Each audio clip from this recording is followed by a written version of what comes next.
Hello guys, how's it going? Welcome back to the channel. It's absolutely roasting. I'm not used to this heat. It must be about 9, 10, 11 degrees. It's absolutely roasting just now, eh? No, it's about 21. I'm sweating. I can't handle this heat, like genuinely. So the last video would been me melting my clutch. Not melting it, fucking the slave cylinder. I'll show you what happened in a second. Today we're in a bit of a rush because tomorrow we have to be at the Scottish car show. I ain't got no gearboxes or anything in the car, and yeah, been delays with a breaker company sort of locally on getting another gearbox. So let me take you inside. You'll have to ignore all this, it's a bit of a bomb site just now. However, this is what happened to the slave. It's sort of just, you know, there's loads of pieces. It basically, the bearings shit themselves on it, and this is the second time it's happened. I have taken the extension piece, as you can see here, of the slave cylinder, and I took it to my mate who's got a lathe, and we've taken a lot of this weight out. This was 545 grams, so it's half a kilogram flying about, which is quite a bit of weight. It's now down to 340, but saying that, I've had a bit of a think, and looking into things, the RX-8 gearbox itself, physically, the 5-speed one physically looks the same as the RX-7, however the tail end's shorter and stuff. I probably will use one of these at some point and will use this box, but I'll need to modify the power plant frame because the actual power plant frame bolts themselves are in a different location. You can still use the prop, and another thing, this gear stick, it's a lot further forward. And RX-7, you'll actually find that it'll come up through the sort of over here. So yeah, that's not very use. But what I have found is the RX-8 and the RX-7 share bolt patterns. The RX-8 uses a lever type, and you know, you got your bearing pushes against your clutch. Your release bearing up here, and I've modified this as well to deal with the clutch, so hopefully that way we can have the slave for the clutch actually outside the gearbox, and that way everything inside is just purely mechanical. Right, so here we have it. This is the clutch, still in decent nick actually. It's taken a big bit of beating for me, but yeah, you can see the nose of the clutch actually sticks out a bit. That's why I have to have the extension on the slave cylinder, because it won't press the springs, it won't press the forks. So apart from that, here, that clutch is an absolute beast, twin plate, and yeah, it's holding everything I've given it so far. Right, so basically we've established that the bearing it can't come far enough to hit the clutch. It just won't reach. So because I'm short on time, I'm just going to go and put the original bell housing back on and stick it back together again and try have another go at one of these slaves. But I pretty much guarantee it's going to fucking go again. Damn, I heat it. Whew. So one of the issues basically with putting the RX-8 bell housing on is the starter motor for the K20, because we use a starter motor for a K20 on this.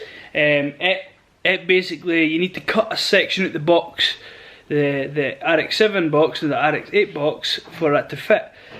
However, on the RX-8, exactly where you need to cut for that starter motor to clearance and get in there is exactly where the slave is going to sit for that fork moving. I'm probably going to end up either redesigning the clutch, the springs itself, or the cover plate to try and bring the springs past the nose of the crank, and then that way I can use a different type slave.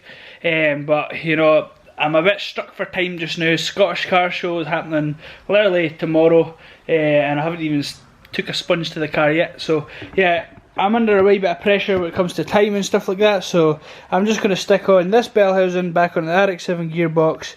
I'm going to give it a clean up and a bleed up and try and sort out some of this lines, I'm going to stick it back underneath the car, and hopefully it works a little bit better. Right, so I've put this bell housing back on again, sealed it all up, got the shims and that in. I'm going to make a new version of this clutch feed. It's a bit sketchy, and Cam's just assembling RX-8 gearbox just now. Right, aye, you fucking bastard, get some rust in my eye. Aye, so here we have it, clutch is here, now the gearbox is underneath the car. We've put a new clutch line in here as well.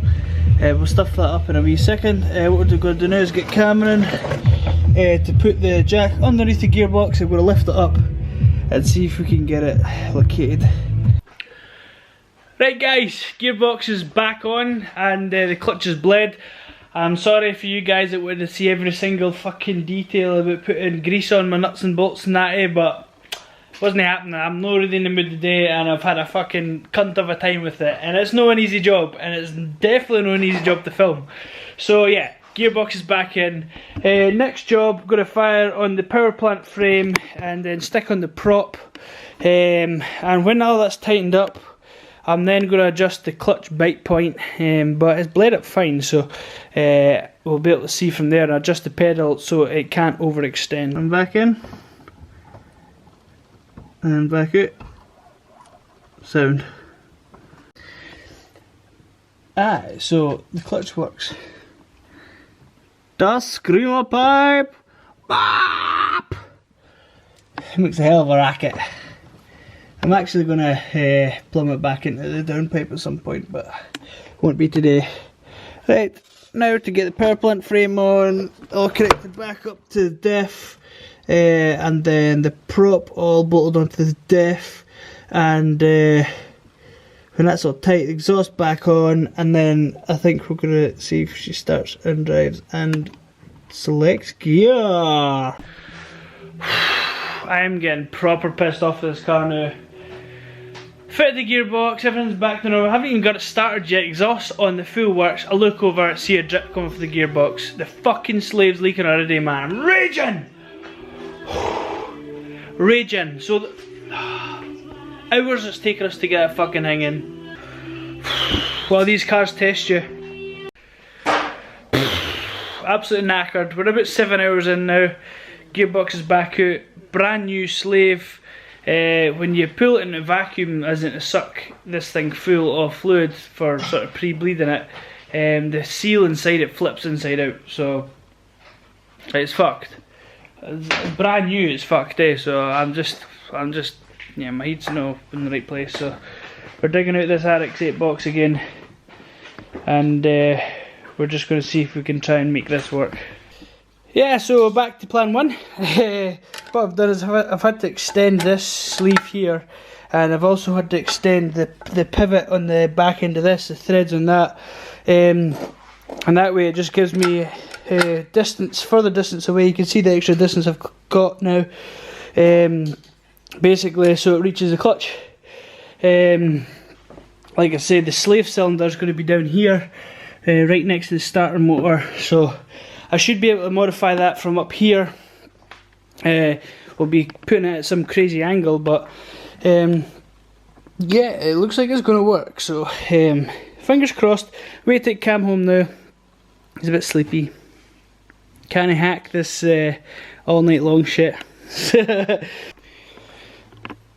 Now it's about 3:30 in the morning. We've got RX-7 gearbox, RX-8 bell housing, modified throw out bearings and stuff like that. I've got it tie wrapped this way just now so the bearing doesn't fall out, and yeah, I'm going to stick it in the car, and from there we'll work on what we need to do with this slave. That obviously this is external slave, this is the RX-8 one, and I'll need to make a mounting bracket, but from where it is in the bay I can reach, so I just want that in, bolted up on the dowels, everything's fine.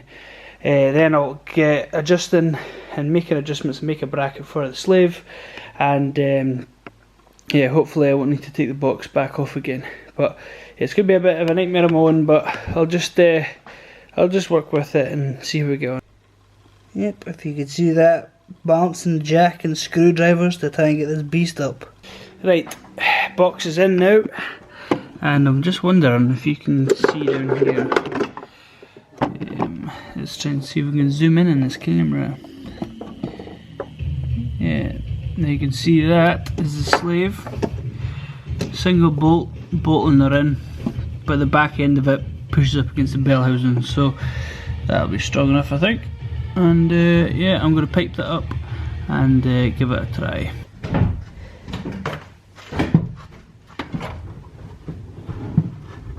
Clutch.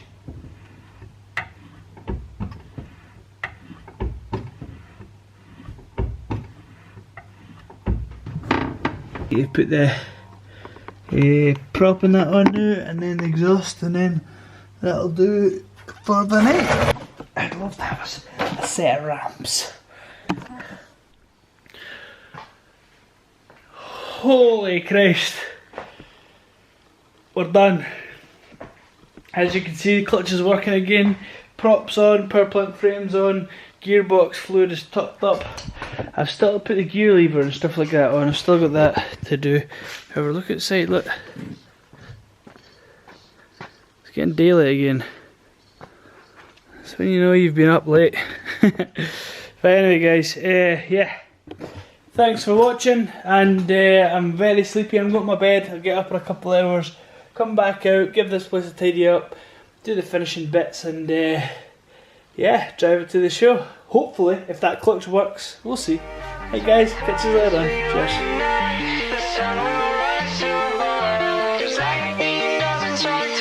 Cheers.